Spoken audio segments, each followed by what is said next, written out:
కుటుంబ పెద్ద లేదా సంపాదించేటువంటి ఎవరైతే పెద్దగా వాళ్ళు తీసుకున్నారో నామినీగా భర్త, భార్య లేదా తల్లి, తండ్రి వాళ్ళ పిల్లల్ని పెడతారు. పాలిసీ కొన్న వ్యక్తి నామినీగా ఎవరైతే పెట్టారో ఆ నామినీ వ్యక్తి పాలసీదారు కంటే ముందే గనక అతనికి ప్రమాదం జరిగిపోతే అతనికి ఏమన్నా బెనిఫిట్ వర్తించేటువంటి అవకాశం ఉంటుందా పాలసీ ప్రకారంగా? ఫస్ట్ కుటుంబ పెద్ద ఇన్సూరెన్స్ కొనాలి అని రూల్ లేదు. ఓకే. ఇప్పుడు మేము సజెస్ట్ చేసేది ఏంటంటే, అంటే ఇంతకు ముందు అలానే ఉండేది. ఇప్పుడు మా ఫాదర్ సంపాదిస్తారు కాబట్టి ఆయన పాలసీ కొనేవారు, నా పేరు మీద ఎల్ఐసీ కొనేవారు, లేదంటే నాకు హెల్త్ ఇన్సూరెన్స్ ఉండేది. ఇప్పుడు మేము సంపాదిస్తున్నాం కాబట్టి మా రెస్పాన్సిబిలిటీ ఏంటంటే ఆయనకు ఒక ఇన్సూరెన్స్ ఉందా లేదో చూడాలి, ఆయనకి మేము పాలసీలు కొనాలి, ఆయనకి కరెక్ట్గా ఆ పాలసీ ఉందా లేదా అనేది మేము స్ట్రక్చర్ చూసుకోవాలి. బికాజ్ ఆయనకి తెలియకపోవచ్చు ఇవి. అవును. ఎందుకంటే మా పేరెంట్స్కి నాకు ఉండే జనరేషనల్ గ్యాప్ వల్ల మేబీ ఇప్పుడున్న డిజిటలైజేషన్ ఎరాలోని I should be guiding them. Yeah. 2, అప్పట్లో ఫాదర్ కానీ లేదంటే ఇంకెవరైనా ఇన్సూరెన్స్ కొనుక్కునేటప్పుడు నామినీ ఏదో డిక్లేర్ చేసి ఉంటారు. ఆ నామినీ డిక్లరేషన్లో రిలేషన్ స్టేటస్ అనేది ఇంపార్టెంట్ సార్. నేను నామినీ కింద ఎవరిని పెట్టగలను, లీగల్ ఎయిర్ని పెట్టగలను. నేను ఎవరినో తీసుకొని వచ్చి నామినీ కింద పెట్టేసి పాలసీలు చేయాలనుకోండి, ఇండియాలో బోల్డ్ మర్డర్లు అయిపోతాయి. అంతే కదా. ఇక్కడ అంటే పాయింట్ ఎదిగారు. ఫ్యామిలీలో నామినీని ఎవరిని పెట్టారు, ఆ ఫ్యామిలీలోనే పెట్టారు. ఆ ఫ్యామిలీలో పెట్టినటువంటి వ్యక్తి కనుక ఈ పాలసీదారు కంటే ముందే కనుక పోతే ఆ కుటుంబానికి ఆ పాలసీకి సంబంధించి ఏమైనా బెనిఫిట్ వచ్చేటువంటి అవకాశం ఉంటుందా? ఉంటుంది సార్. నామినీయే ముందుగా ఇది అయ్యారనుకోండి, నెక్స్ట్ నామినీ ఉంటారు. ఇప్పుడు నేను వైఫ్ని పెట్టాను, లేదంటే వైఫ్ ఏదో అయింది, తర్వాత సన్కి లీగల్ ఎయిర్ ట్రాన్స్ఫర్ అవుద్ది. బట్ నేను డిక్లేర్ చేయొచ్చు ఇన్సూరెన్స్ కంపెనీకి. అండ్ ఈ నామినీస్లో కూడా నేను 3-4 నామినీస్ని పెట్టుకోవచ్చు. నా వైఫ్ పేరు మీద పర్సంటేజ్ పెట్టచ్చు, ఫాదర్ మదర్ పేరు మీద కొంత పెట్టచ్చు, కిడ్స్ మీద కొంత పెట్టచ్చు. ఓకే. అండ్ ఎవరికైనా ఏమైనా అయినప్పుడు ఇమీడియట్గా నేను ఇన్సూరెన్స్ కంపెనీకి ఇన్ఫార్మ్ చేసి డిక్లరేషన్ ఇవ్వచ్చు. ఒకవేళ నేను మర్చిపోయాను అనుకోండి ఇవ్వడం, క్లెయిమ్ వచ్చినప్పుడు నాకేమైనా అయింది, క్లెయిమ్ వచ్చినప్పుడు ఆ క్లెయిమ్ లీగల్ ఎయిర్ డాక్యుమెంట్స్ ఇవన్నీ సబ్మిట్ చేసినాక అవుద్ది. నా కిడ్ వెళ్ళి, నా పిల్లల్లో లేదంటే నా వైఫ్ వెళ్ళి లీగల్ ఎయిర్ అంటే నేను ఈయనకి లీగల్గా ఈ హక్కు ఉంది, నాకు నేను వారసుని అని ప్రూవ్ చేసుకుని ఆ డాక్యుమెంట్ ఇవ్వాలి. లేదంటే అలా ఇస్తారు. ఇన్సూరెన్స్ కంపెనీకి మీరెవరో తెలీదు, నేను ఎప్పుడు చెప్పలేదు, సో ఇవ్వరు అన్నమాట. సో లీగల్ ఎయిర్ సర్టిఫికెట్స్ ఇవన్నీ సబ్మిట్ చేసినాక it will be paid to the right legal air. అంటే ఇప్పుడు ఆల్రెడీ మనం డిజిటల్ ఎరాలో ఉన్నాము. సో కాబట్టి ఇప్పుడు అంతా డిజిటలైజేషన్ ప్రక్రియ వచ్చిన తర్వాత భార్య పిల్లలు వాళ్ళకు ఉన్నటువంటి ఆధార్ కార్డ్స్, 10th క్లాస్ మీద కూడా పెన్ కార్డ్స్ నంబర్స్ రావడం ఇదంతా కూడా జరుగుతున్నటువంటి ప్రక్రియలో ఆ నామినీకి కూడా జరిగింది ఆ పోర్షన్ అలాట్ చేసినటువంటి పోర్షన్ ప్రకారంగా ఆ బెనిఫిషరీ వస్తుందన్నమాట. ఈ క్లెయిమ్ అనేటువంటిది ఎన్ని రోజుల్లో చేయాలి, అది చేయటానికి ఆ పాలసీదారు లేదా ఆ కుటుంబ లబ్ధిదారులు ఎవరైతే ఉన్నారో వాళ్ళు తీసుకోవాల్సినటువంటి జాగ్రత్తలు, ప్రజెంట్ చేయాల్సినటువంటివి డాక్యుమెంట్స్ ఏమన్నా ఉంటాయండి? సార్ ఐడియల్గా ఈ క్లెయిమ్స్ ఏవైతే ఉంటాయో తీసుకోవాల్సిన క్లెయిమ్స్ ఐడియల్లీ 30 డేస్లో సబ్మిట్ చేయమని చెప్పేస్తాం. ఎనీ అన్ఫోర్సీన్ ఇన్సిడెంట్ అయినప్పుడు, మెజారిటీ లైఫ్ ఇన్సూరెన్స్లోనే డెత్ అయినప్పుడు ఒక 30 డేస్ లోపు ఇవన్నీ సబ్మిట్ చేసాం అనుకోండి, ప్రాసెసింగ్ ఫాస్ట్ అని అయిపోద్ది. అండ్ 2 సబ్మిట్ చేయాల్సిన డాక్యుమెంట్స్ ఏముంటాయంటే ఇన్సూరెన్స్ పాలసీ కాపీ మ్యాండేట్. ఈ కాపీ ఒకటి, నా ఆధార్ కార్డు, పాన్ కార్డు, అట్లనే ఎవరైతే పాలసీ హోల్డర్ ఉన్నాడో వాళ్ళది ఆధార్ కార్డు, పాన్ కార్డు, దాంతోపాటు నా లీగల్ ఎయిర్ డాక్యుమెంట్ సర్టిఫికేట్, అంటే నేనే లీగల్ వారసుడిని అని చెప్పి సబ్మిట్ చేయాలి. అది కాక నా బ్యాంక్ డీటెయిల్స్ ఇవ్వాలి. నా బ్యాంక్ డీటెయిల్స్ అంటే నేను మామూలుగా ఇస్తే సరిపోదు, అది క్యాన్సిల్డ్ చెక్ ఇవ్వాలి. అంటే ఆ చెక్ మీద నా పేరు ఉంటుంది. It is all interlink. ఈ చెక్ ఈ బ్యాంక్కి నా ఆధార్, నా పాన్ లింక్ అయి ఉంది, చెక్ మీద నా పేరు ఉంది. సో ఇవన్నీ ఏంటంటే జాగ్రత్తలు తీసుకోవడమే, ఎందుకంటే నా అకౌంట్లోకి డబ్బులు రావాలి కాబట్టి. అండ్ నేను లీగల్ ఎయిర్ అని చెప్పి నేను ఒక డాక్యుమెంట్ సబ్మిట్ చేస్తున్నాను ఇన్సూరెన్స్ కంపెనీకి, నేనే వారసుని, నాకు ఇవి ఇష్యూ చేయండి అని చెప్పి. ఈ డాక్యుమెంటేషన్ ఉంటే చాలండి. చేసి ప్రాసెసింగ్ ఈ రోజుల్లో ఇన్సూరెన్స్ కంపెనీస్ 15 డేస్లో కూడా క్లెయిమ్స్ సెటిల్ చేసేస్తున్నాయి సార్. అంటే because of the digital era claims settlement చాలా ఫాస్ట్ అయిపోయింది సార్. ఇప్పుడు ఈ క్లెయిమ్స్ తీసుకునేటువంటిలో ఎక్కడెక్కడ అక్కడ పాలసీ కొనేటప్పుడే దీనికి సంబంధించినటువంటి మోసాలు కానివ్వండి, లేదా దాన్ని ఓవర్లుక్ చేయటం కానివ్వండి, అది ఎక్కడ జరుగుతుంది, మెయిన్గా మనం గమనించాల్సిన అంశాలు ఏంటి ఒకసారి గుర్తు చేయండి సార్. ఓవర్లుక్ అన్నది పాలసీ ఎప్పుడైతే నేను చూడకుండా, అంటే ఇక్కడ పాలసీ చూడకుండా అంటే ఎవరైతే ఏజెంట్ వస్తారో అతనికి సమగ్రంగా తెలిసి ఉంటుంది. ఇప్పుడు నేనున్నాను, నాకు పనికొచ్చేటి పైన చెప్పి దానిలో అంతర్గతంగా మీరు ఏది దాచిపెడితే అది నాకెలా తెలుస్తుంది? ఎస్, మీరు టవల్లో ఉల్లిగడ్డలు చుట్టూ రాళ్ళు చుట్టూ కొడతానంటే నాకెలా తెలుస్తుంది దాంట్లో ఏం చుట్టారు? కరెక్టే. సో అది కదా ఇప్పుడు పాలసీలు కంపెనీలు, ఎల్ఐసి కంపెనీల్లో మెజారిటీ ఆఫ్ ది కంపెనీస్ చేస్తున్న గేమ్ అదే కదా. ఎస్, ఇప్పుడు దాన్ని ఏంటంటే దాన్ని విప్పదీస్తామని చెప్పేసి ట్రివిటీ ఇన్సూరెన్స్ టెక్ ఇన్సూరెన్స్ లిమిటెడ్ వచ్చింది అని చెప్పి చెప్తున్నారు. కాబట్టి అదే మీరు విడమర్చి చెప్తే బాగుంటుంది. ఎస్ సార్, అసలు ఇన్సూరెన్స్లోనే అదొక గ్రీక్ అండ్ లాటిన్ లాంగ్వేజ్ లాంటిది ఒక కామన్ మ్యాన్కి. అందులో ఏముంది, ఏ కండిషన్ ఉంది, ఏ క్లాజ్ ఉంది అర్థం కాదు. చాలా రీడింగ్ బిట్వీన్ ద లైన్స్ అంటాం చూడండి, అలా ఉంటాయి. సో ఇవన్నీ తెలియాలి అంటే ఫస్ట్ ఎవరైతే సేల్ చేస్తున్నారో ఆ ప్రొడక్ట్ మీద పూర్తి అవగాహన ఉండాలి. మా ట్రోబిటీలో మేము చేసే ఫస్ట్ పని అది. ఎనీ సేల్స్ పర్సన్ ఎవరైతే కన్జ్యూమర్ దగ్గరికి వెళ్ళి మాట్లాడబోతున్నారో వీళ్ళకి ఇంటర్నల్ ఎగ్జామ్స్ ఉంటాయి. బ్రోకర్ క్వాలిఫైడ్ ప్రొఫెషనల్ అని ఒక పరీక్ష ఉంటుంది, లీగల్ గవర్నమెంట్ పెట్టది IRDA. అది క్వాలిఫై అవ్వాలి. అది క్వాలిఫై అయినాకే వీళ్ళకి ప్రొడక్ట్ ట్రైనింగ్స్ ఉంటాయి. ఈ ప్రొడక్ట్స్ మీద ఎగ్జామ్ ఉంటుంది ఇంటర్నల్గా. వీళ్ళు ఇవన్నీ ట్రైన్ అయ్యాక వీళ్ళకి ప్రొడక్ట్ ట్రైనింగ్ ఫుల్ ప్లెజ్డ్గా వచ్చింది అన్నాక ఇక్కడ మేము డెమో మాకప్స్ చేపిస్తాం. వీళ్ళు ఇవన్నీ చేసినాక then they are supposed to sell for the consumer, first part. And కన్జ్యూమర్కి అమ్మే ముందు కూడా మేము KYC అని ఒకటి అంటాం, నో యువర్ కన్జ్యూమర్ అని మార్కెట్ మొత్తం అంటున్నారు కదా, మేము నో యువర్ క్లెయిమ్. నేను ముందే కన్జ్యూమర్కి ఇది రాదు ఇది వస్తుంది క్లెయిమ్ టైంలో అని మెజారిటీ ఆఫ్ ద పర్సంటేజ్ చెప్పాలి. నేను 100% చెప్పలేకపోవచ్చు ఇది రాదు ఇది వస్తుంది అని, బట్ ప్రాబబిలిటీలో 99% చెప్పడానికి ట్రై చేస్తాం. ఇది మా టీం అందరూ వెల్ ట్రైన్డ్ ఉంటారు సార్ ఇందులో. రెండోది ఏంటంటే ఈ పాలసీ అమ్మేటప్పుడు ఏ కంపెనీ పాలసీ ఎవరికి సరిపోతుంది, ఎందుకంటే మార్కెట్లో ఇన్ని కంపెనీలు ఉన్నాయి, అన్ని ప్రొడక్ట్లు ఉన్నాయి, ఏ ప్రోడక్ట్ ఎవరికి కరెక్ట్గా ఫిట్ అవుద్ది, ఆ ఫిట్మెంట్ ఆఫ్ ద ప్రోడక్ట్ కూడా మా కంపెనీ హ్యాండిల్ చేస్తుంది. దానికి సబ్జెక్ట్ మ్యాటర్ ఎక్స్పర్ట్స్ ఉంటారు, వీళ్ళు డిజైన్ చేస్తారు. ఇట్లని ఉన్న ఇన్సూరెన్స్ కంపెనీస్ ప్రొడక్ట్స్ అన్నిటిని తెచ్చి వీళ్ళు డిజైన్ చేసి నా సేల్స్ టీమ్కి ట్రైన్ చేసి కన్జ్యూమర్కి అమ్మిస్తారు. సో ఇంత ఫిల్టరేషన్ ప్రాసెస్లో ప్రతి దాని మీద క్రాస్ చెక్ ఉంటుంది. ఎవరో ఒక ఏజెంట్ లేదంటే మా సేల్స్ పర్సన్ ఏదో తప్పుగా కమిట్ అయ్యాడు, we take strict actions on them. So we wanted to give the consumer the best. And కన్జ్యూమర్కి కూడా ఎలా ఉంటుందంటే ఇన్సూరెన్స్లో చాలాసార్లు బార్గెనింగ్ ఉంటుంది సార్. అంటే నాకు మీరు ఒక 10,000 పాలసీ నేను చెప్తే ఒక 7,000 చూడొచ్చు కదా అంటారు, అండ్ ఒక 8,000 తగ్గించవచ్చు కదా. Bargaining is quite common in Indian mind set. So అది ఏ ప్రొడక్ట్లోనన్నా. సో అక్కడ మేము ఏం చెప్తాం అంటే 9,000కి వస్తుందా పాలసీ, వస్తుంది, బట్ కవరేజెస్లో లిమిటేషన్స్ ఉంటాయి సార్. ఈ రైడర్ రాదు సార్ మీకు, నేను 9,000కి వస్తుంది సార్ అని ఇచ్చేయచ్చు మీకు, రేపు పొద్దున కదా మీకు ఇబ్బంది వస్తుంది. సో అందుకని ముందు మా టీంని ట్రైన్ చేస్తాం, ఆ తర్వాత పాలసీ ఇస్తాం.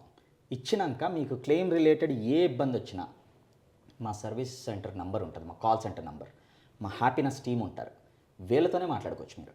జనరల్గా ఇవన్నీ ఏంటంటే ఇన్సూరెన్స్ కంపెనీస్ దగ్గర ఉంటాయి, బట్ మేము as a broking company we have our underwriting team, sales team, claims team, service team. ఇంతమంది టీమ్స్ని మెయింటైన్ చేసి as good as an insurance company ఎంత పెద్ద వ్యవస్థ నడిపిస్తుందో మేము అంత పెద్ద వ్యవస్థ నడిపిస్తున్నాం on behalf of the consumer. Okay, ఇప్పుడు పాలసీలు ఎవరైతే అమ్ముతున్నారో చేస్తూ ఉన్నారో వీళ్ళందరూ కూడా మీ కంపెనీలాగే మీలాగే ఎగ్జామ్స్ రాసి క్వాలిఫై అయ్యి వచ్చినటువంటి వాళ్ళే. పాలసీ అమ్ముతున్నటువంటి వాళ్ళు కానీ ప్రస్తుతం జిమ్మికులు చేసేటువంటి కొంతమంది కానీ ఇది చేస్తూ ఉన్నారు. అయితే మిమ్మల్ని పూర్తిగా నమ్మాలి, లేదా మీరు ఎంత అయితే 4 రోజులు 3 రోజులు తిరిగి అతని నుంచి పాలసీ క్లెయిమ్ చేసుకొని మీ కమిషన్ల కోసం చేశారో, అలాగే ఏదైనా తప్పు జరిగినప్పుడు పాలసీదారు కూడా ఆయన మీద ఇన్స్టెంట్ యాక్షన్ తీసుకోవాలి అంటే ఎలా సంప్రదించాలి, ఎవరి ద్వారా వెళ్తే, అంటే మీరు అల్టిమేట్ లాయర్ అని చెప్తారు కాకుండా ఏ విధంగా వెళ్తే తను ఈజీగా తన పరిహారాన్ని తను పొందేటువంటి అవకాశం ఉంటుంది? సార్ క్లెయిమ్ వచ్చేటప్పటికి ఇందులో ఈ 2 పార్టీస్ చాలా ఇంపార్టెంట్ అండి. ఇన్సూరెన్స్ కంపెనీ, కన్జ్యూమర్ ఇద్దరు చాలా ఇంపార్టెంట్. పాలసీ కొనుక్కునేటప్పుడు ఎంత రెస్పాన్సిబిలిటీ ఇన్సూరెన్స్ కంపెనీకి ఉందో అంతే రెస్పాన్సిబిలిటీ కన్జ్యూమర్కి ఉంది. క్లెయిమ్ చేసేటప్పుడు కూడా ఇన్సూరెన్స్ కంపెనీకి, క్లయింట్కి ఇద్దరికి అంతే రెస్పాన్సిబిలిటీ ఉంది. నా కారు ఉందండి, నా కార్కి అద్దం చిన్నదో గీతలు పడిని మార్చుకుందాం అనుకున్నాను. ఓకే, నెలకెళ్ళి మార్చుకోవాలి, డబ్బులు కట్టాలి. నేనేమనుకుంటా, ఒక చిన్న రాయేసి పడతా, కొట్టి ఇన్సూరెన్స్ కంపెనీకి వెళ్ళి యాక్సిడెంట్ అయిందండి అని చెప్తా. ఇది కరెక్టా? కాదు. సో అలానే ఇన్సూరెన్స్ కంపెనీ ఏదో అయింది, అది నేను భూతద్దంలో పెట్టి చూసి ఈ క్లెయిమ్ నేను ఇవ్వను, నువ్వు లేదంటే 100 కాగితాలు పట్టుకురా అంట. అది కరెక్టా? అది కరెక్ట్ కాదు. సో మా రోల్ అక్కడ వస్తుంది. మేము కన్జ్యూమర్ వైపు చెప్తాం, ఇన్సూరెన్స్ కంపెనీ వైపు చెప్తాం, ఇద్దరికి ఒక మీడియేటర్లా ఉంటాం. అండ్ 2 డిస్ప్యూట్ వచ్చింది. జనరల్గా డిస్ప్యూట్లు వస్తే పోలీస్ స్టేషన్కో లాయర్స్ దగ్గరికి వెళ్తాం. ఇన్సూరెన్స్లో అలా కాదు సార్. ఓకే, నోడల్ ఆఫీసర్స్ ఉంటారు ఇన్సూరెన్స్ కంపెనీస్కి, వాళ్ళకి చెప్పాలి ఫస్ట్, మీ కంపెనీ వాళ్ళు మమ్మల్ని ఎలా మోసం చేశారు, లేదంటే నాకు రావాల్సిన క్లెయిమ్ నాకు రాలేదు, ఎందుకు రాలేదు అనేది వ్యాలిడ్ రీజన్ అడిగే హక్కు కన్జ్యూమర్కి ఉంది. ఆ అడిగే ప్రాసెస్ కన్జ్యూమర్కి తెలియదు. అక్కడ మా ఎక్స్పర్టైజ్ ఉపయోగపడుతుంది సార్. నోడల్ ఆఫీసర్ని అడగాలి, తర్వాత ఓంబుడ్స్మెన్కి వెళ్ళొచ్చు, IRDAకి రావచ్చు. IRDA is the ultimate authority, regulator, వాళ్ళకి రాయొచ్చు. ఈ ప్రాసెస్ అంతా చేయడానికి కన్జ్యూమర్కి తెలుసా అంటే తెలియదు. అది మేము హెల్ప్ చేస్తాం సార్. సో కన్జ్యూమర్కి వాళ్ళ రైట్ ప్రకారం ఎంత రావాలో అంతా తెప్పిస్తాం. అలానే కన్జ్యూమర్ వైపు కూడా జెన్యూనిటీ చెక్ చేస్తాం మేము. ఓకే. ఇన్సూరెన్స్ కంపెనీకి సేమ్, వాళ్ళకి కన్జ్యూమర్ జెన్యూన్గా ఉంటే మేము సబ్మిట్ చేస్తాం, ఫ్యాక్ట్స్ అన్ని రివీల్ చేస్తాం.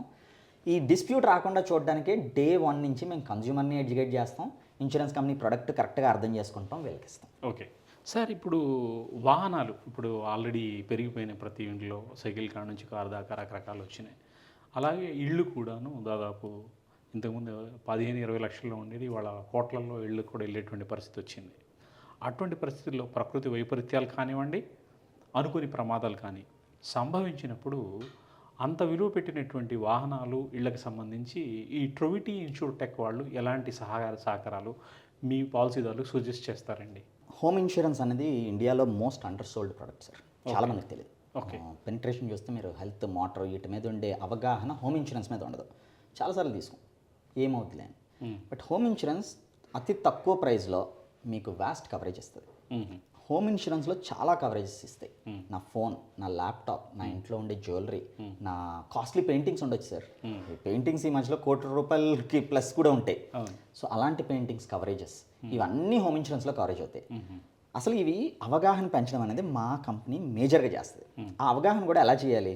జనరల్గా చాలాసార్లు మీకు రోజులో మినిమం ఒక 2 సార్లు అన్నా క్రెడిట్ కార్డ్ నుంచి ఇన్సూరెన్స్ కంపెనీ నుంచి కాల్స్ వస్తాయి. సార్ మీకు ఈ కంపెనీ క్రెడిట్ కార్డ్ కావాలా? సార్ మా దగ్గర మంచి పాలసీ ఉంది, కొనుక్కుంటారా? మా కంపెనీ ఏం చేస్తుందంటే ఫస్ట్ కన్జ్యూమర్ని తెచ్చినప్పుడు మేము ఇప్పుడు కొత్తగా ఒక యాప్ లాంచ్ చేయబోతున్నాం. ఓకే. ఓ అనేది యాప్ నేమ్. ఓకే. సో ఓ ఏం చేస్తుందంటే, ఓ ఎందుకు పెట్టానంటే తర్వాత చెప్తాను మీకు. ఫస్ట్ కన్జ్యూమర్ని అర్థం చేసుకోవాలి. కన్జ్యూమర్ ఎవరు, వాళ్ళ ప్రజెంట్ ఫినాన్షియల్ కండిషన్ ఏంటి, ఎగ్జిస్టింగ్ ఏమున్నాయి, ఎంత సంపాదిస్తున్నారు, ఫ్యామిలీ డిపెండెన్సీస్ ఏమున్నాయి, ఇవి అర్థం చేసుకున్నాక ఏ ప్రోడక్ట్ కన్జ్యూమర్కి ఇవ్వాలి. నేను ఊరికే మీకు ఫోన్ చేసి మీరు హోమ్ ఇన్సూరెన్స్ కొనుక్కోండి సార్ అంటే, మీరు ఉండేది రెంట్ ఇంట్లో అనుకోండి సార్, మీకు చికాకు వస్తుందా లేదా, లేదా మీకు ఆల్రెడీ హెల్త్ ఇన్సూరెన్స్ ఉంది, మళ్ళీ నేను ఇంకో హెల్త్ ఇన్సూరెన్స్ కొనుక్కోండి సార్ అంటే చికాకు వస్తుంది. ఇవి రాకుండా ఫస్ట్ మేము కన్జ్యూమర్ని అర్థం చేసుకుంటాం. We don't sell policies up front for people. First అర్థం చేసుకున్నాక, మీకు ఆల్రెడీ హెల్త్ ఇన్సూరెన్స్ ఉందండి, మీరు ఒక నెలకు ఒక 2 లక్షలు 3 లక్షలు సంపాదిస్తున్నారు, మీకు సొంత ఇల్లు ఉండే ఛాన్స్ ఉంది, అక్కడ నేను ఏం సజెస్ట్ చేస్తానంటే, సార్ మీకు హోమ్ ఉంటే ఈ ఇన్సూరెన్స్ కొనుక్కోవచ్చు. సో నేను మీకు నన్ను అర్థం చేసుకొని సజెషన్స్ మొదలు పెడతాను. సజెస్ట్ చేసినాక మీరు ఇప్పుడు వర్షాలు పడుతున్నాయి, మీరు కార్ ఇన్సూరెన్స్ ఉంది, మీ ఇంట్లో బేస్మెంట్లో కార్ పెట్టారు, సార్ ఇంత వర్షంలో కార్ బేస్మెంట్లో ఉండొచ్చు మీకు. సో బేస్మెంట్లో పెట్టిన కార్కి వాటర్ వెళ్ళి జామ్ అయ్యి ఇంజన్ డ్యామేజ్ అయితే మీ పాలసీలో ఇంజన్ ప్రొటెక్ట్ ఉందా లేదా, మీ ఎగ్జిస్టింగ్ పాలసీలో లేదనుకోండి, నేను మీకు అలర్ట్ ఇస్తాను, సరే అయితే మీరు ఆ కార్ని అక్కడి నుంచి తీసేయండి, ఎందుకంటే రేపు పొద్దున క్లెయిమ్ రాదు మీకు. ముందుగా చెప్పాలి కదా, మీకు క్లెయిమ్ వచ్చినాక చెప్తే ఏం లాభం. సో ఇవన్నీ ముందుగా సజెస్ట్ చేస్తుంది మా కంపెనీ. ఓకే. సో ఏం కొనుక్కోవాలి, ఏం అమ్మాలి, అమ్మినాక ఎలాంటి జాగ్రత్తలు తీసుకోవాలి సార్, ప్రికాషన్స్ సార్ అన్ని. ఇన్సూరెన్స్లో మెజారిటీ ఆఫ్ ద టైం మేము ఏం చేస్తామంటే రిస్క్ జరగకుండా కాపాడుతాం. అండ్ కన్జ్యూమర్ కూడా రిస్క్ జరగకుండా ఉండడానికి చర్యలు తీసుకోవాలి. ఇప్పుడు ఒక కంపెనీ పెట్టినప్పుడు నేను ఫైర్ ఎక్స్టింగ్విషర్స్ పెట్టాలి, ఫైర్ యాక్సిడెంట్ అయితే సెక్యూరిటీ కోసం. కార్ అలానే, కార్ జాగ్రత్తగా డ్రైవ్ చేయాలి. మీకు నో క్లెయిమ్ బోనస్ అని బోనస్ ఇస్తారు. అది ఎందుకు ఇస్తారు? నేను లాస్ట్ ఇయర్ మొత్తంలో ఏం క్లెయిమ్ చేయలేదు అంటే నేను నా కార్ని చాలా జాగ్రత్తగా నడిపా, ఆ రెస్పెక్ట్తో నేను మీకు ఒక డిస్కౌంట్ ఇస్తున్నాను ఎక్స్ట్రా. అదే నేను ర్యాష్ డ్రైవింగ్ చేస్తున్నాను అనుకోండి, ఎలాగో ఇన్సూరెన్స్ ఉంది కదా అని చెప్పి డిస్కౌంట్ తగ్గిస్తా. అండ్ ఇన్సూరెన్స్ క్లెయిమ్స్లో ఒక ఇంపార్టెంట్ థింగ్ అంటే ఆల్కహాల్ డ్రైవింగ్లో క్లెయిమ్స్ రావు, డ్రగ్ అబ్యూస్లో క్లెయిమ్స్ రావు, నార్కోటిక్స్ రిలేటెడ్గా క్లెయిమ్స్ రావు. ఇవన్నీ కన్జ్యూమర్కి తెలుసుకోవాలి. ఓకే. ఇక్కడ ఇంకో పాయింట్, కొంతమంది పర్సనల్గా మనం వెహికల్ తీసుకున్నాము, ఏదో వెళ్తాను, లేకపోతే తను వెహికల్ వయసు ఒక 200-300 కిలోమీటర్స్ వెళ్ళొచ్చే అవకాశం ఉంటుంది. అప్పుడు తన హైర్కి కూడా తన వెహికల్ని వాడచ్చు. లేదా అంటే ఎల్లో ప్లేట్ వాడాల్సింది వైట్ ప్లేట్తోనే వాడుతున్నాడు అనుకోండి, వైట్ ప్లేట్ మీద ప్రమాదం జరిగినప్పుడు ఎల్లో ప్లేట్ ఇన్సూరెన్స్ క్లెయిమ్ అవుతుందా? లేదు సార్, ఆ క్లెయిమ్స్ అనే రిజెక్ట్ అయిపోతాయి. అదే కాదు, నాకు వ్యాలిడ్ డ్రైవింగ్ లైసెన్స్ ఉండాలి, నా వ్యాలిడ్ సీ బుక్ ఉండాలి, ఈ డాక్యుమెంటేషన్ అంతా క్లియర్ ఉండాలి సార్. ఇవి లేకుండా ఏదో క్లెయిమ్ చేద్దామంటే కనుక క్లెయిమ్ రాదు. ఇప్పుడు ఎగ్జాంపుల్ మీ వెహికల్ మీరే తీసుకుంటున్నారు, ఫ్రెండ్ తీసుకెళ్ళాడు, తన ఫ్రెండ్ చేతిలో యాక్సిడెంట్ అయింది, అప్పుడు మీకు వర్తిస్తుందా? అది వర్తిస్తుంది సార్. అతను కూడా డ్రైవింగ్ లైసెన్స్ ఉండాలా? Driving licence mandate sir. Driving licence లేకుండా నా ఫ్రెండ్కి కార్ ఇవ్వడం నా తప్పు, సో అక్కడ క్లెయిమ్ రాదు. సో ఫస్ట్ క్లెయిమ్ వచ్చినప్పుడు మేము చెక్ చేసేది, సార్ వాలంటరీ డ్రైవింగ్ లైసెన్స్ ఉందా, సీ బుక్ ఏది, ఇన్సిడెంట్ ఎక్కడ జరిగింది, ఎలా జరిగింది. ఇట్స్ జస్ట్ లైక్ ఒక ఇన్సిడెంట్ని రీస్ట్రక్చర్ చేసి చూసి ఆ క్లెయిమ్ ఇన్సిడెంట్ని మొత్తం ఎక్స్ప్లెయిన్ చేయాలి ఇన్సూరెన్స్ కంపెనీకి. సర్వేయర్స్ ఉంటారు, వాళ్ళు వచ్చి చెక్ చేస్తారు, సీసీ కెమెరాస్ చెక్ చేస్తారు, నేను ఏదో చెప్పే స్టోరీ క్లెయిమ్ చేపించేస్తాను అంటే అవ్వదు సార్, అలా అవ్వదు ఇప్పుడు. ఇంతకు ముందు రోజుల్లో నడిచేదేమో. సో ఇవన్నీ నేను జాగ్రత్తలు తీసుకోవాలి. ఎందుకు, నేను కార్ ఓనర్ని కాబట్టి. అండ్ నా ఫ్రెండ్కి కార్ ఇచ్చినప్పుడు నా కవరేజెస్లో డ్రైవర్ ఉండొచ్చు, నా డ్రైవర్ కార్ పట్టుకెళ్ళొచ్చు, డ్రైవర్ కూడా కవర్డ్. నేను అది క్లాస్ తీసుకుంటా, పిఏ టు ద డ్రైవర్ అని చెప్పి, personal accident coverage to the driver. డ్రైవర్కి ఏమైనా అయింది అక్కడ, వాడిని కూడా కవర్ చేయాల్సిన రెస్పాన్సిబిలిటీ నాదే కదా. సో ఇవన్నీ కవరేజెస్ ఉంటాయి. బట్ ఇవన్నీ పాలసీ కొనుక్కునే ముందు తెలుసుకోవాలి. కొనుక్కున్నాక క్లెయిమ్ వచ్చేటప్పుడు నాకు ఇవన్నీ అప్పుడు చెప్పలేదండి అంటే కష్టం. అందుకనే పాలసీ కొనుక్కునే ముందు మాతో టైం స్పెండ్ చేయాలి. నేను ఈ మాట ఎందుకు పదే పదే చెప్తున్నానంటే, అందరూ చేతులు కాలే కాకులు పట్టుకోవడం అంటారు చూడండి, అలా క్లెయిమ్ వచ్చినాక ఏం చేయలేం సార్. అంటే ఇక్కడ మీరు పాలసీ చెప్పేటప్పుడు కూడా నర్మగర్భంగా తదు అశ్వత్థామ కుంజర అన్నట్టు ధర్మరాజు కనుక భీష్ముడు చెప్పినట్టుగా చెప్తారు. సో అంతేకాకుండా ఇప్పుడు ఉన్నటువంటి ఫాస్ట్ యుగంలో మీరు ఏదో బుక్లెట్ 200 పేజీలు 100 క్లాజులు పెట్టి నేను ఇస్తానండి, నువ్వు బైహార్ట్ చేయాలండి అంటే is it possible? Not possible కాదు. అంటే ఇంకొకటి కూడా, యాజ్ ఎ కంపెనీగా ఒక ఏజెంట్గా మిమ్మల్ని నమ్మి మేము వస్తూ ఉన్నప్పుడు, ఏదో నీకు పరీక్ష పెట్టడానికి ఇంత పుస్తకం ఇచ్చారు, నువ్వు చదువుకొని ఉండి మాకు డబ్బులు ఇచ్చి నువ్వే చదువుకొని కష్టాలు నువ్వు పడంటే ఇది ఎంతవరకు కరెక్ట్? ఎగ్జాక్ట్లీ ఆన్ డాట్ మీరు చెప్పింది అది కరెక్ట్ కాదు. కాబట్టే మాలాంటి ఇంటర్మీడియట్స్ కన్సల్టెంట్స్ ఉన్నారు. మీరు అన్నట్టే అశ్వత్థామ హతః కుంజరహ, ఆ కుంజరహ అని మేము కొంచెం గట్టిగా చెప్దామని. సో ఇన్సూరెన్స్ కంపెనీ బుక్లో బైలా ఇస్తుంది. ఇన్సూరెన్స్ కంపెనీ ప్రకారం ఏంటి, కన్జ్యూమర్ మొత్తం ఇవన్నీ తెలుసుకోవాలి. మా ప్రకారం ఏంటంటే ఆ తెలుసుకునేది కన్జ్యూమర్ తెలుసుకోలేడు కాబట్టి కన్జ్యూమర్ వైపు నుంచి మేము అసిస్టెంట్స్ మీకు కన్జ్యూమర్ వైపు నుంచి మేము తెలుసుకొని కన్జ్యూమర్కి ఓకే, నా కన్జ్యూమర్కి ఇది కరెక్ట్, నా కన్జ్యూమర్లో కూడా ఈ కన్జ్యూమర్కి ఇది కరెక్ట్ అనేసి నేను మొత్తం తెలుసుకొని కన్జ్యూమర్కి సార్ మీకు ఇది కరెక్ట్, ఇది తీసుకోండి అని చెప్పాల్సిన ధర్మం నాది. That's a duty of mind, responsibility. ఇప్పుడు మీరు కూడా అంటే మనం ఏదైనా పాలసీ నా ఏజ్ వచ్చేటప్పటికి, నా ఏజ్ 40 నుంచి 45 లేదా 15 నుంచి 20 సంవత్సరాలు ఉంది నేను పెడితే అన్ని కంపెనీలు బ్రోచర్లు వచ్చినట్టు అక్కడ పెడతారా? మీరు కూడా అలా చేస్తారు? లేదు సార్. ఒక గుడ్ థింగ్ అంటే నేను మీకు తెలియదు కాబట్టి నేను కన్సల్టెంట్ అని వచ్చినప్పుడు కన్సల్టెంట్ రోల్ ఏముంటుంది సార్, నేను తెచ్చి జస్ట్ అన్ని మీ ముందు ప్యాచ్ చేయడం నా రోల్ కాదు. ఏది మీకు కరెక్టో సజెస్ట్ చేయడం నా రోల్. మార్కెట్లో చాలామంది పేరుస్తారు మీ ముందు, ఒక కంపారిజన్ ఇచ్చేస్తాం. సార్ ఇదిగో 50 కంపెనీలో నేను ఒక 20 కంపెనీలు మీ ముందు పెట్టాను సార్, మీ ఇష్టం ఏది కావాలంటే అది కొనేసుకోండి అని మీకు తెలిస్తే మేము ఎందుకు సార్, మీరు డైరెక్ట్ ఇన్సూరెన్స్ కంపెనీతో కొనుక్కుంటారు కదా. సో మా కంపెనీలో ఏం చేస్తామంటే ఐ ట్రస్ట్ ట్రోబిటీ అని ఒక ట్యాబ్ ఉంటుంది. అందులోకి వెళ్తే నా కన్జ్యూమర్ గురించి నాకు తెలుసు, నా కన్జ్యూమర్కి ఏం కావాలో నాకు తెలుసు. మీకు నేను 2-3 చూపిస్తా. సార్ ఇది ఇంత కాస్ట్లీది బట్ ఇందులో ఇన్ని బెనిఫిట్స్ ఉంటాయి, ఇది మీకు బడ్జెట్ ఫ్రెండ్లీది, ఇన్నే ఉంటాయి, ఇది రావు. 3 ఇంకేందా మీకు సజెషన్స్ ఉంటాయి, మీకు స్పెసిఫిక్స్ ఏమైనా ఉంటే నాకు చెప్పండి. ఎందుకంటే కన్జ్యూమర్స్ కూడా కొన్ని కంపెనీస్ మీద ఇంట్రెస్ట్ ఉంటుంది, బ్రాండ్ వాల్యూస్ మీద కూడా కొన్ని ఇంట్రెస్ట్ ఉంటుంది. మేము ఇవన్నీ సజెస్ట్ చేసి చెప్తాం. మేము మీకు అన్ని పడేసి మేము కొనుక్కోండి అని చెప్పాం. Because we are not other kind of intermediaries, we are a new age intermediary who want to be consumer side ఉండాలి. మేము కన్జ్యూమర్కి తెలియదు కాబట్టే కదా నన్ను పెట్టుకున్నారు అన్న ఆలోచనతో స్టార్ట్ చేశాం. ఇది బాగుంది. మీరు ఒక బీమాకి సంబంధించి ఒక టార్చ్ బ్యారర్, ఒక టార్చ్ లైట్గా మీరు సేవలు అందిస్తున్నారు, సొల్యూషన్స్, బెస్ట్ పాలసీ సజెస్ట్ చేస్తూ ఉన్నారు. అదే సమయంలో ఎవరికైతే సర్వీస్ అందిస్తున్నారో వాళ్ళ నుంచి డబ్బులు మీరు తీసుకోవట్లేదు. ఇంకొకటి, ఆయా కంపెనీల్లో ఉన్నటువంటివి పాలసీలను బెస్ట్ ఇది మీకు సూటబుల్ అని సజెస్ట్ చేస్తూ ఉన్నప్పుడు ఆయా కంపెనీలకి ఒక కంపెనీ ఒక సంవత్సరంలో ఒక 1000 పాలసీలు అమ్మగలిగితే మీరు కొన్ని ఇంకో కంపెనీ సజెస్ట్ చేసినప్పుడు ఆ కంపెనీ ఆటోమేటిక్గా పడిపోతుంది, దాని వాల్యూ పడిపోతుంది. ఇక్కడ వీళ్ళ నుంచి డబ్బులు తీసుకోవట్లేదు, కొన్ని కంపెనీలకు మాత్రమే ఇదే ఉన్నప్పుడు అప్పుడు మీకు ఎలా బెనిఫిట్ అవుతుంది ఏంటి? Sir as an insurance broker bylaw ప్రకారం నేను పనిచేయాల్సింది కన్జ్యూమర్ వైపు. కన్జ్యూమర్కి ఏది కరెక్టో అది ఇవ్వాలి. అలా ఇవ్వాల్సినప్పుడు నేను కన్జ్యూమర్ దగ్గర నుంచి డబ్బులు తీసుకోవట్లేదు, ఇన్సూరెన్స్ కంపెనీ దగ్గర నుంచి తీసుకుంటున్నామా, బ్రోకరేజ్ ఎక్కడి నుంచి తీసుకుంటున్నాం అనేది కాసేపు పక్కనెడితే ఫస్ట్ నా కన్జ్యూమర్కి ఏది కరెక్టో నేను తెలుసుకోవాలి. 50 కంపెనీల్లో ఏది నా కన్జ్యూమర్కి కరెక్ట్. నేను ఓన్లీ 5 కంపెనీలు ప్రమోట్ చేస్తానా, 10 కంపెనీలు ప్రమోట్ చేస్తానంటే ఉన్న అన్నీ నాకు తెలుసు. నా కన్జ్యూమర్ ఇంత పెద్ద వాల్యూమ్ ఆఫ్ ద ఆడియన్స్లో ఎవరికి ఏది కరెక్ట్. ఒక్క కన్జ్యూమర్కి ఒక కంపెనీ కరెక్ట్ పాలసీ ఉండొచ్చు, ద సేమ్ కంపెనీ పాలసీ ఇంకో కన్జ్యూమర్కి మ్యాచ్ అవ్వదు. అందుకని మేము మల్టిపుల్ కంపెనీస్తో పనిచేస్తాం. 2, మీరు కట్టే ప్రీమియంలోనే ఇన్సూరెన్స్ కంపెనీ బ్రోకరేజ్ అనేది ఇస్తుంది. అది మీ ప్రీమియంలో యాడ్ అయి ఉంటుంది ఆల్రెడీ. ఆ యాడ్ అయి ఉన్న బెనిఫిట్ని మీరు డైరెక్ట్గా పాస్ ఆన్ చేయకుండా ఇన్సూరెన్స్ కంపెనీకి డైరెక్ట్గా ఎలాగో మీరు 10,000 కడుతున్నారు సార్, అందులో ఆల్రెడీ ఆ బ్రోకరేజ్ ఉంది, మీరు వినియోగించుకోవాలి ఆ సర్వీస్. అది మేము తీసుకొని మేము మీకు హెల్ప్ చేస్తున్నాం అంతే. అంటే మీరు ఎలాగో కట్టే 10,000లో ఓ 1000 రూపాయలు ఎలాగో మాకు ఇచ్చారనుకోండి, అది మీరు ఇవ్వకుండా డైరెక్ట్ ఇన్సూరెన్స్ కంపెనీకి ఇస్తున్నారు. అలాగే మేము లేకుండా మీరు వెళ్ళినా 10,000 అవుద్ది, తగ్గేదేం ఉండదు. సో అదేదో మమ్మల్ని పెట్టుకొని ఫ్రీ సర్వీస్ మీరు తీసుకోవచ్చు, మమ్మల్ని అపాయింట్ చేసుకోవచ్చు మీరు. ఓకే. ఎస్. ఇప్పుడు మీరు చేసేటువంటి పని వల్ల ఒకే రకమైనటువంటి పాలసీను ఒక కంపెనీ బెస్ట్ పాలసీ ఇస్తుంది, ఒక ప్రభుత్వ సంస్థ బెస్ట్ పాలసీ ఇస్తూ ఉంది. దాన్ని కూడా ఉన్నటువంటి వాళ్ళు 1,00,000 పాలసీలు చేస్తున్నారు, మనం దీనిలో ఒక 10,000 గ్రాప్ చేసి మనం పెంచుకుందాం అనుకునే క్రమంలో సేమ్ అదే బెనిఫిషియరీ ఇస్తూ ఒక పాలసీ 4 కంపెనీలు తెచ్చినాయి అనుకోండి, అప్పుడు ఏ కంపెనీ సజెస్ట్ చేస్తారు మీరు? అక్కడికి వచ్చేపాటి క్లెయిమ్స్ చూస్తాం సార్. ఓకే. ఏ కంపెనీ క్లెయిమ్స్ సెటిల్మెంట్ ఎలా ఉంది, ప్రీమియం రేట్ ఒకటే కాదు, రేట్ ఇచ్చినాక నా claim settlement ratio of the insurance company, ఏ ఇన్సూరెన్స్ కంపెనీ రేషియోస్ ఎలా ఉన్నాయి, అది పబ్లిక్ ఇన్ఫర్మేషనే సార్. అండ్ మాకుండే సర్వీస్ లెవెల్స్ ఎలా ఉన్నాయి వాళ్ళతో.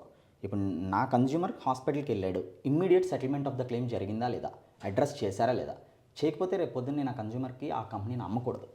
సో ఇవన్నీ మాకుండే మల్టిపుల్ ఛానల్స్ చూస్తాం. It's not just premium rate తక్కువ ఉంది కదా అని ఏదో కంపెనీకి వెళ్ళిపోతా అంటే క్లెయిమ్లో ఇబ్బంది వస్తుందా లేదా. Okay. So IRDA published stats ఉంటాయి సార్. సో కొన్ని కంపెనీస్ 57% మాత్రమే క్లెయిమ్స్ సెటిల్ చేస్తున్నాయి. సో అలాంటి కంపెనీస్ మేము సజెస్ట్ చేయం. ఓకే. ఎందుకు, నా కన్జ్యూమర్కి ప్రీమియం తక్కువైందా లేదా అనే దానికంటే క్లెయిమ్ వచ్చిందా లేదా అనేది ఇంపార్టెంట్. ఓకే. సో క్లెయిమ్ ఫోకస్డ్గా చేస్తాం. అందుకే నేను మీకు ఇందాక కూడా అన్నా, know your claim is our philosophy. Okay. ఇక్కడ బాగుంది. మనం తీసుకునేటువంటి పాలసీ, అది లైఫ్ ఇన్సూరెన్స్ కావచ్చు, హెల్త్ ఇన్సూరెన్స్ కావచ్చు, vehicle insurance or home insurance ఏదైనా కావచ్చు. వీటిలో మనం టర్మ్ ప్లాన్, అది క్వార్టర్లీ బెటరా, హాఫ్ ఇయర్లీ బెటరా, యాన్యువల్ బెటరా, ఏది ఎలా తీసుకుంటే బాగుంటుంది? టర్మ్ ప్లాన్ అంటే నాకు అర్థం కాలేదు. మనం తీసుకునేటువంటిది ప్లాన్, మనం కట్టడం అనేటువంటిది ప్రీమియం పేమెంట్ చేసేది, ఈఎంఐ పేమెంట్ అనేటువంటిది, అది క్వార్టర్లీ కరెక్టా, హాఫ్ ఇయర్లీ కరెక్టా, యాన్యువల్లీ మనం తీసుకోవడం కరెక్టా? సార్ మోటార్ ఇన్సూరెన్స్ వాటికి majority of the times full premium pay చేయాలి. ఎందుకంటే మీరు ఇన్సూరెన్స్ కంపెనీ వైపు నుంచి కాసేపు ఆలోచించండి. మీ దగ్గర ఒక 100 మంది దగ్గర నేను 10 రూపాయలు తీసుకొని పూలప్ చేసుకుని ఇస్తున్నాను. ఆ 10 రూపాయల్లో కూడా నేను రూపాయి తీసుకుంటాను అన్నాను అనుకోండి, రేపు పొద్దున్న ఎవరికో ఇబ్బంది అయినప్పుడు నా దగ్గర డబ్బులు ఉండవు ఇవ్వడానికి. సో ఐడియల్లీ ఇన్సూరెన్స్లో ఈఎంఐస్ అన్నవి పర్సనల్గా we don't suggest it as an industry. అంటే అది రైట్ పద్ధతి కూడా కాదు అది. అండ్ కొన్ని పాలసీస్లో అది వర్కౌట్ అవ్వచ్చు, మోటార్ పాలసీ లాంటిలో కాదు. కొన్ని పాలసీస్ ఉంటాయి, స్పెసిఫిక్ పాలసీస్. టర్మ్ ఇన్సూరెన్స్లో కొన్ని తీసుకుంటున్నప్పుడు ఒకేసారి నాకు బర్డన్ అవుద్ది కాబట్టి ఈఎంఐ వేస్లో తీసుకోవచ్చు. అది కూడా క్వార్టర్లీ పే చేసేస్తున్నా, సంవత్సరానికి ఒకేసారి ఎందుకు పే చేయమని చెప్తామంటే మర్చిపోయాను అనుకోండి. ఇప్పుడు నేను ఈ మంత్ 1వ తారీఖున ప్రీమియం కట్టాలి సార్, ఆ 1వ తారీఖున నా 100 పనుల్లో మర్చిపోయా, పాలసీ ఎక్స్పైర్ అయిపోద్ది. ఎక్స్పైర్ అయిపోతే నేను ఎన్ని సంవత్సరాలు మెయింటైన్ చేసిన పాలసీ పోయినట్టే కదా. మళ్ళీ ఫ్రెష్గా కొనుక్కోవాలంటే కవరేజెస్, వెయిటింగ్ పీరియడ్స్, మళ్ళీ కొత్త రూల్స్, కండిషన్స్, ఇప్పుడు మార్కెట్ సిచ్యువేషన్ బట్టి నాకు ఎంత ఇస్తారు, ఇన్ని లాసెస్ ఉంటాయి. ఓకే. అందుకని సంవత్సరానికి ఒకసారి అనుకోండి, ఆ ఒక్కరోజు గుర్తుపెట్టుకుంటాం మనం. అట్లీస్ట్ ఒకేసారి కట్టిస్తాం, మళ్ళీ వచ్చే సంవత్సరం వరకు చూసుకోకర్లా. ఇన్సూరెన్స్ కంపెనీ వాళ్ళు కూడా ఏంటి, సంవత్సరానికి ఒకసారి అంటే మీకు గుర్తు చేస్తారు. ప్రతి నెల గుర్తు చేయాలనుకోండి, అది ఇబ్బంది అవుద్ది. ఒక్క దగ్గర మిస్ అయ్యామంటే ఇబ్బంది అవుద్ది. అంటే ఇప్పుడు చాలామంది ప్రైవేట్ ఉద్యోగులు ఉన్నారు, ఐటీ ఎంప్లాయీస్ ఉన్నారు. వీళ్ళు తాము ఎంచుకున్నటువంటి ₹1,00,00,000, 50,00,000 నుంచి ₹1,00,00,000 ప్లాన్స్ వరకు కూడా చూసుకున్నట్లయితే వాళ్ళ జీతంలో నుంచి every month auto debit already చేశారు, ఆటో క్రెడిట్ చేస్తూ ఉన్నారు. మరి అటువంటప్పుడు వాళ్ళకి కరెక్టా, ఇది కరెక్టా, ఆ విధానం అనేటువంటిది కరెక్టా? చేయొచ్చు సార్, అదే అంటున్నా. ఫినాన్షియల్ డిసిప్లిన్ నాకు కరెక్ట్గా ఉంది. నేను ఎవ్రీ మంత్ గుర్తు పెట్టుకొని ఆటో డెబిట్ పెట్టేసా, అయిపోయింది. నేను ఒక నెల నా జాబ్ పోయింది, లేదంటే నా శాలరీ అకౌంట్ మారింది, లేదంటే ఆ రోజు నా అకౌంట్లో డబ్బులు లేవు, ఏదో అయింది, మిస్ అయిపోయింది కదా. ఓకే. అది అవ్వకుండా ఉండడానికి చెప్తాము. లేదు నాకు కరెక్ట్గా నేను ప్లానింగ్ అంతా కరెక్ట్గా చూసుకుంటా, నేను ఎవ్రీ మంత్ కట్టుకుంటా, నాకు బర్డెన్ తగ్గుతుంది అంటే it is always suggested. It is suggested sir, because నా బర్డెన్ ఒకేసారి పడదు నాకు యాజ్ అన్ ఇండివిజువల్ ఎంప్లాయీ. ఇప్పుడు యాక్చువల్గా సొసైటీలో present different multiple companies across India ఎలాంటి పాలసీలు విక్రయిస్తూ ఉన్నాయి, ఏ ఏజ్లో విక్రయిస్తూ ఉన్నాయి, మనం ఎప్పటి నుంచి ఏ పాలసీ ఎవరు తీసుకుంటే బెటర్ అనేటువంటిది ట్రోవిటీ ఇన్సూర్టెక్ తరఫున మీరు చెప్పాలంటే ఏం చెప్తారు ఒకసారి? సార్ ప్రతి ఒక్కరికి అవసరమైనవి 3 పాలసీలు ఉంటాయి సార్. అంటే బై థంబ్ రూల్ నన్ను ఎవ్వరు అడిగినా ఈ 3 పాలసీలు ఫస్ట్ కొనుక్కోమని చెప్తా. అది అతి తక్కువ ఏజ్లో ఉన్నప్పుడు కొనుక్కోమని చెప్తా. ఒకటి హెల్త్ ఇన్సూరెన్స్. హెల్త్ ఇన్సూరెన్స్లో కూడా ఈ రోజున మెడికల్ ఇన్ఫ్లేషన్కి ఒక 10 లక్షల హెల్త్ ఇన్సూరెన్స్ కొనుక్కుంటే గ్రాడ్యువల్గా అది ఎవ్రీ ఇయర్ పెరుగుతుంది కవరేజ్. సో హెల్త్ ఇన్సూరెన్స్ అనేది మ్యాండేట్గా 25 to 27 ఏజ్ గ్రూప్లో వాళ్ళు కొనుక్కోవాలి. ఇండియాలో జనరల్గా హెల్త్ ఇన్సూరెన్స్ మనం 32 నుంచి 35 సంవత్సరాల్లో కొంటాం, లేదా 30 సంవత్సరాల్లో కొంటాం. అది early the best. First health insurance suggest చేస్తాను. 2 term insurance, pure term life insurance కొనుక్కోవాలి. లైఫ్ ఇన్సూరెన్స్లో చాలా రకాలు ఉంటాయి, యూలిప్స్ ఉంటాయి, మనీ బ్యాక్ పాలసీలు ఉంటాయి, చాలా ఉంటాయి. అన్నిటికి మించి term life insurance with critical illness coverage. ఎందుకంటే నాకు ఏదో అయింది, నేను చనిపోయా, అప్పుడు ఇది నాకు నిల్చోవాలి నా ఫ్యామిలీకి. 2 నేను చనిపోలా, నాకు ఏదో క్రిటికల్ క్రానిక్ డిసీజ్ వచ్చింది, అప్పుడు నాకు బర్డెన్ అవుద్ది ఫినాన్స్. ఏ క్యాన్సర్ లాంటి వాటికి ఎంతెంత ఖర్చు అవుద్ది సార్, అప్పుడు ఈ ఇన్సూరెన్స్ నాకు హెల్ప్ అవ్వాలి. నా లంసమ్ అమౌంట్ ₹1,00,00,000 నాకు ఇస్తే నా ట్రీట్మెంట్కి పనికి వస్తుంది, ఫ్యామిలీ మీద ఫైనాన్షియల్ బర్డెన్ పడకుండా. అందుకని సెకండ్ది term insurance with critical illness coverage, ఆ కాంబినేషన్ కొనుక్కుంటే చాలు. 3 పర్సనల్ యాక్సిడెంట్ ఇన్సూరెన్స్. చాలాసార్లు హెల్త్ ఇన్సూరెన్స్ ఉంది కదా, నేను ఏదైనా అయితే అది చూసుకుంటారులే అనుకుంటా. నడుస్తా కింద పడ్డాను సార్, తలకు దెబ్బ తగిలింది, హాస్పిటల్కి వెళ్ళా, కుట్లేసాడు, పంపించాడు. హెల్త్ ఇన్సూరెన్స్లో 24 గంటల హాస్పిటలైజేషన్ ఈజ్ మ్యాండేట్ అంటే అన్లెస్ డే కేర్ ట్రీట్మెంట్స్ పక్కకు తీస్తే. సో ఇన్సూరెన్స్ కంపెనీ ఉంది కదా, నాకు హెల్త్ ఇన్సూరెన్స్ ఉంది అని చెప్పి క్లెయిమ్ పెడతా. వాడు ఏమంటాడంటే, నువ్వు హాస్పిటల్ 24 గంటలు ఉండలేదు కదా, నేను ఇవ్వను ఇన్సూరెన్స్ అంటాడు. అక్కడ ఏ పాలసీ వస్తుంది నాకు? Accidental insurance. నాకు యాక్సిడెంట్ అయ్యి జరిగింది, అది యాక్సిడెంట్లో నాకు ఒక వేలు పోయింది లేదా చేయి పోయింది, that is covered under accidental insurance. So permanent disability అయింది, పార్షియల్ డిజేబిలిటీ అయింది, లేదంటే నాకు ఈ యాక్సిడెంట్ టెన్యూర్లో నా జాబ్ ఒక 1 వీకో 1 మంతో బ్రేక్ తీసుకోవాల్సి వచ్చింది, అప్పుడు డైలీ క్యాష్ లిమిట్స్ అని ఇవన్నీ ఇస్తుంది పర్సనల్ యాక్సిడెంట్ ఇన్సూరెన్స్. అతి తక్కువ కాస్ట్కి ఉంటుంది. మీకు పర్సనల్ యాక్సిడెంట్ ఇన్సూరెన్స్లో ₹100 నుంచి కూడా ఉంటాయి సార్. సో ఈ 3 పాలసీలు మ్యాండేట్గా ప్రతి ఇండివిజువల్ కొనుక్కోవాలి. అది ఎంత తక్కువ ఏజ్లో కొనేసుకుంటే అంత మంచిది. ఓకే. ఇప్పుడు ఇందాక మీరు చెప్తూ క్రెడిట్ కార్డు కానివ్వండి, బ్యాంక్ అకౌంట్ ఉన్నటువంటి వాళ్ళకి కానివ్వండి, ఆటోమేటిక్గా కేంద్ర ప్రభుత్వం ప్రతినిధించిన ప్రతి బ్యాంక్ అకౌంట్ ఉన్నటువంటి వాళ్ళకి ఒక 2.5 లక్షలు డిపెండ్ ఆన్ వాళ్ళకి కట్టేటువంటి అమౌంట్ని బట్టి 5 లక్షల వాళ్ళకి కూడా ఇన్సూరెన్స్ ఉంది. కానీ చాలామంది ఖాతాదారులు, బ్యాంకుల్లో అకౌంట్ ఉన్నటువంటి వాళ్ళు, క్రెడిట్ కార్డ్స్ తీసుకున్నటువంటి వాళ్ళు, వాళ్ళకి ప్రమాదాలైనా, వాళ్ళ జీవితాన్ని కోల్పోయినా వాళ్ళు 40 రోజుల్లోపు ఆ పథకానికి సంబంధించి బ్యాంకులో నా క్రెడిట్ కార్డు ఉంది, లేదా మా అమ్మగారికి మా నాన్నగారికి బ్యాంకులో అకౌంట్ ఉంది, చనిపోతే ఆయా బ్యాంకు మేనేజరు దాని మీద ఎలాంటి చర్య తీసుకోకపోవడం, ఎందుకంటే బ్యాంకు నుంచే కట్టాలి కదా, వాళ్ళు దాని మీద సమాధానం దాటవే ధోరణి అవలంబిస్తే అప్పుడు ఎలాంటి చర్యలు తీసుకోవాలి సార్? ఐడియల్గా చెప్పండి సార్. దాంట్లో టైం పీరియడ్ కూడా 40 రోజులు 45 రోజుల లోపల మాకు కంప్లైంట్ చేయాలి దానికి సంబంధించి అని చెప్పేసి చెప్తా ఉన్నారు. అది టైం వాళ్ళు దాటవే, ఆ 45 రోజుల నాళ్ళు వాళ్ళు కాలయాపన చేస్తే సదరు బ్యాంక్ మేనేజరు అతని మీద వీళ్ళు ఎలాంటి చర్యలు తీసుకోవాలి? సార్ ఫస్ట్ ఇన్సూరెన్స్ అన్నది ఇన్సూరెన్స్ ఎక్స్పర్ట్ దగ్గర కొనుక్కోవడం అనేది ఉత్తమమైన పని. మీరు చాలాసార్లు వేరు కంపెనీస్ కానీ మీడియేటర్స్ కానీ ఇన్సూరెన్స్లు అమ్ముతూ ఉంటారు. ఇప్పుడు నేను కార్ షోరూమ్ ఉంది నాకు, నా ఎక్స్పర్టైజ్ ఏంటి? మంచి కార్ మీకు అమ్మడం. నేను ఇన్సూరెన్స్ అమ్మడం కరెక్టా? ఇది కన్జ్యూమర్ ఆలోచించుకోవాలి. నేను కారు కొనుక్కోవడానికి అక్కడికి వెళ్ళా, కారు మాత్రం కొనుక్కోవాలి. నేను అక్కడికి వెళ్ళి ఇంకోటి కొనుక్కుని అంటే ఎట్లా అయింది అది? సో అట్లనే బ్యాంక్కి వెళ్ళా, బ్యాంక్లో ఈ ఫెసిలిటీ ఉంది, ఇది అతి తక్కువ ప్రీమియంలో మంచి కవరేజ్ వచ్చే ఫెసిలిటీ గవర్నమెంట్ ప్రొవైడ్ చేసింది. బట్ కొనుక్కునేటప్పుడు బ్యాంక్ వాళ్ళు కూడా బ్యాంక్ వాళ్ళు తీసుకొని ఈ డబ్బులు బ్యాంక్ వాళ్ళ దగ్గర ఉంచుకోవట్లా, వీళ్ళు కూడా ఇన్సూరెన్స్ కంపెనీకి కడుతున్నారు. ఒక బ్యాంకు ఇంకొక ఇన్సూరెన్స్ కంపెనీతో పార్ట్నర్షిప్ చేసి ప్రొడక్ట్ని దింపింది. సో నేను డబ్బులు నెలకు ఒక ₹300 ₹500 ఇన్సూరెన్స్కి సంవత్సరానికి కట్టేసినాక నా రెస్పాన్సిబిలిటీ ఏంటి? నాకు ఒక కవరేజ్ 2 లక్షల హెల్త్ ఇన్సూరెన్స్ వచ్చింది అంటే ఆ కాగితం తీసుకోవాలి బ్యాంక్ దగ్గర నుంచి. తీసుకొని బ్యాంక్ వాళ్ళకి తెలియకపోవచ్చు మేబీ ఏ ఇన్సూరెన్స్ కంపెనీది ఇది, ఆ ఇన్సూరెన్స్ కంపెనీని అడగాలి నాకు ఏం కవరేజెస్ ఉన్నాయి, నేను దేనికి లయబిలిటీ, దీనికి నేను కట్టాను కదా సార్ 300, అది నా రెస్పాన్సిబిలిటీ కూడా కదా. లేదు అనుకోండి, మాలాంటి ఎక్స్పర్ట్ దగ్గరికి వచ్చి, సార్ నాకు ఇదిగో ఈ బ్యాంక్లో ఈ ఇన్సూరెన్స్ కాపీ ఉంది, ఆ కాగితం తెస్తే మేము చూసి చెప్పగలం. చెప్పిన రోజు ఇవన్నీ ఈజీ అయిపోతాయి పనులన్నీ. 300 కట్టేసా, చూసుకోవాలా, ఎప్పుడో ఇబ్బంది వచ్చినప్పుడు చూసుకున్నా, అప్పుడు ఎవరు మేము చేయలేదు. సో కన్జ్యూమర్స్ ముందు తెలుసుకోవాలి, కట్టే ముందు ప్రతి డాక్యుమెంట్ తీసుకొని మాకు ఇస్తే చెప్పగలం. ఓకే. తెలుగు ఛానల్ ద్వారా ఈ ట్రూవిటీ ఇన్సూర్టెక్ ఇన్సూరెన్స్ కంపెనీ లిమిటెడ్ స్పాన్సర్ చేస్తున్నటువంటి కార్యక్రమాలను చూస్తున్న ప్రతి ఒక్కరు కూడా ప్రస్తుతం భారతదేశంలో ఉన్నటువంటి ప్రతి పౌరుడు కూడా 18 సంవత్సరాలు దాటినటువంటి పిల్లలకి ఇప్పుడు స్కూల్ విద్యార్థులు కూడా ప్రభుత్వం వాళ్ళ పేరున స్కాలర్షిప్ ₹13,000 కాడికి వేస్తుంది. కాబట్టి ప్రతి ఒక్కరికి బ్యాంకు ఖాతాలు ఉన్నాయి. అయితే అలాగే మీ అకౌంట్ల నుంచి సంవత్సరానికి ₹120, ₹200, ₹20 కాడ నుంచి ₹200 దాకా మీ ఖాతాల్లో కట్ అవుతున్నాయి. అంటే మీకు ఏదైనా ప్రమాదం జరిగితే ఖచ్చితంగా బీమా పథకం అనేటువంటి పాలసీ పథకం అనేటువంటిది అమలవుతుంది. కాబట్టి ఇది మీ గురించి తెలియాలంటే మీరు ఖచ్చితంగా మీ అకౌంట్లో నుంచి ఎంతైనా అమౌంట్ డిడక్ట్ అయినప్పుడు అది ఖచ్చితంగా మీరు వెళ్ళి ఎందుకు అయింది అనేది ఆ బ్యాంకు మేనేజర్ని, సంబంధిత క్యాషియర్ని అడిగి వాళ్ళ ద్వారా ఆ కాగితం మీరు ఫలానా జీవిత బీమా పాలసీ కింద కనుక మీకు కట్ అయినట్లయితే వాళ్ళ దగ్గర నుంచి ఆ కాగితాన్ని తీసుకోండి. తీసుకొచ్చి ఇలాంటి ట్రొవిటో ఇన్షూర్టెక్ అనేటువంటి వాళ్ళ ద్వారా నేను ప్రమాదం జరిగిన ఆ కాగితాన్ని భద్రపరుచుకొని నిర్ణీత కాలం సంవత్సరానికి ఒకసారి ప్రభుత్వం ఇలా చేస్తుంది. బ్యాంకులన్నీ కూడా ఇలా విధంగా చేస్తూ ఉన్నాయి. కాబట్టి ఈ కాగితాన్ని మీరు వీళ్ళకి సబ్మిట్ చేయడం ద్వారా వారు మీకు సరైనటువంటి దిశానిర్దేశం చేసేటువంటి అవకాశం ఉంటుంది.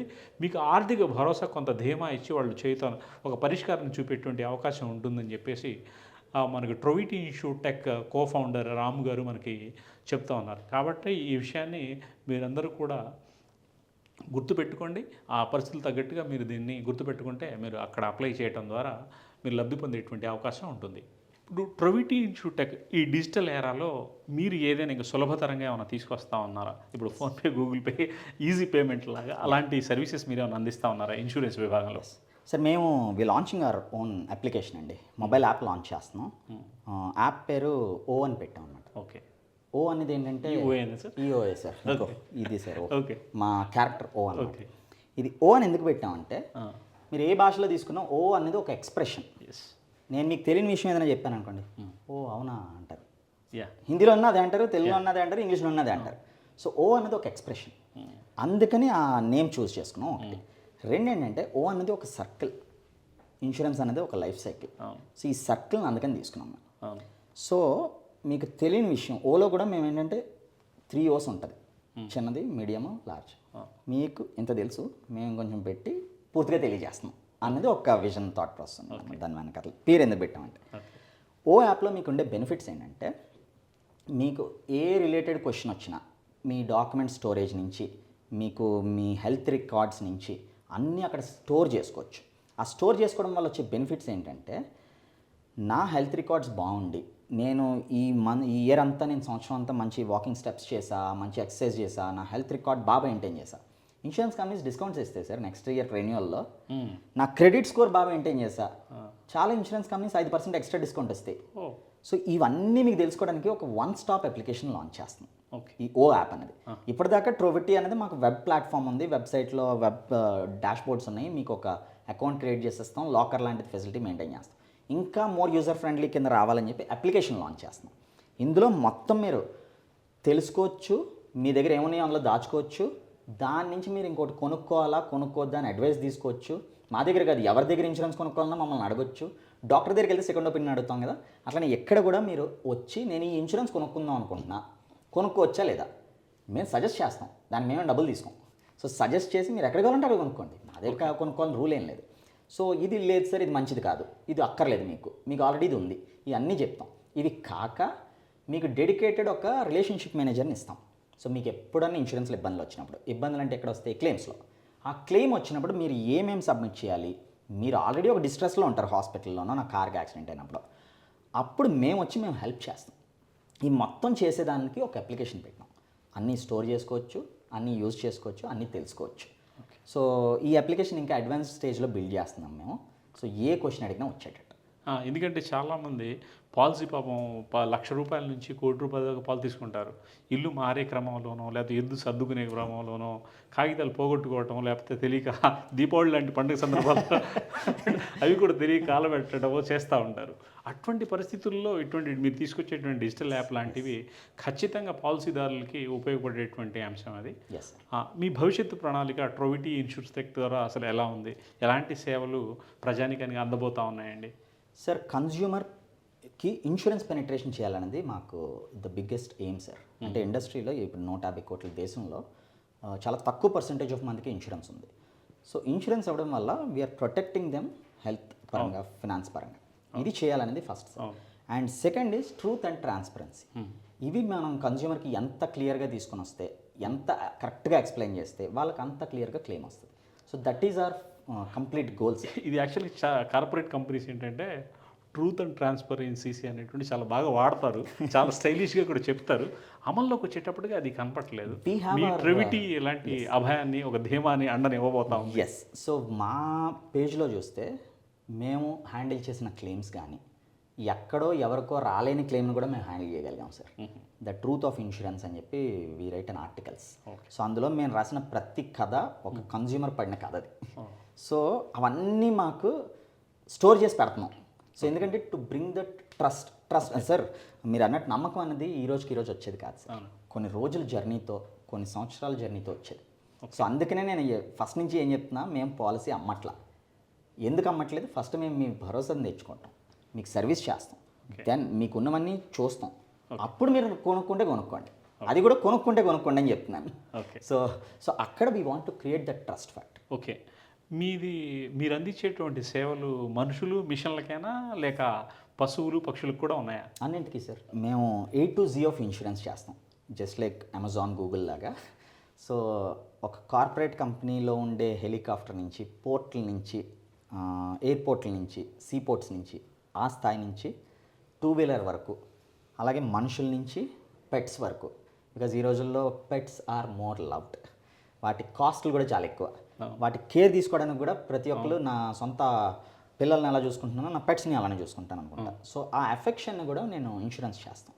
సో ట్రోవిటీ ఇన్సూరెన్స్ కంపెనీస్, కొన్ని కంపెనీస్ చేస్తే ఆ ప్రొడక్ట్స్ అన్ని పట్టుకొని వచ్చి ఏ కన్జ్యూమర్కి ఏ ప్రొడక్ట్ కరెక్ట్ అనేది ఇస్తాం. సో మేము యాజ్ ఎ ట్రోవిటీ కార్పొరేట్ కంపెనీ నుంచి ఒక ఇండివిజువల్ సామాన్యుడి వరకు ఎలాంటి పాలసీ అన్నా చేస్తాం. ఇండియాలో ఉండే ప్రతి పాలసీ చేస్తాం. ఇండియన్ మార్కెట్ హ్యాండిల్ చేయలేని రిస్క్స్ని కానీ ఇవన్నింటినీ రీఇన్సూరెన్స్ అని వేరేది ఉంటుంది సార్, వాటితో కూడా మేము మాట్లాడి చేస్తాం.